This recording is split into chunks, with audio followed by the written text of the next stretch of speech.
আল্লাহ যখন কাউকে ভালোবাসে তখন তার শরীরে 4টি নিশানা পাওয়া যায়, অর্থাৎ 4টি আলামত যদি আপনার শরীরে থাকে মনে করবেন আল্লাহ আপনাকে ভালোবাসে।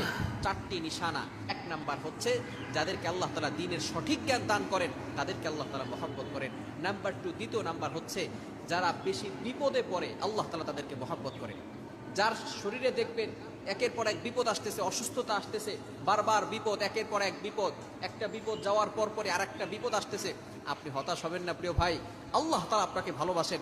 এই কোটি কোটি মানুষের ভিতরে আল্লাহ তাআলা আপনার প্রতি ফোকাস করেছেন, আল্লাহ তাআলা আপনাকে ভালোবেসেছেন বিধায় আল্লাহ পাক রব্বুল আলামিন আপনাকে বিপদ দিয়েছেন। মনে রাখবেন নবীদেরকে আল্লাহ তাআলা বিপদ দিয়েছেন। ইব্রাহিম আলাইহিস সালাম খলিলুল্লাহ এবং মিল্লাতা আবিকুম ইব্রাহিম, যিনি সকল মুসলিম উম্মাহের, সকল মুসলমানদের পিতা এবং সকল মুসলমানদের লিডার, নেতা। সুতরাং ইব্রাহিম আলাইহিস সালামকে আল্লাহ তাআলা সবচেয়ে বেশি কষ্ট দিয়েছেন।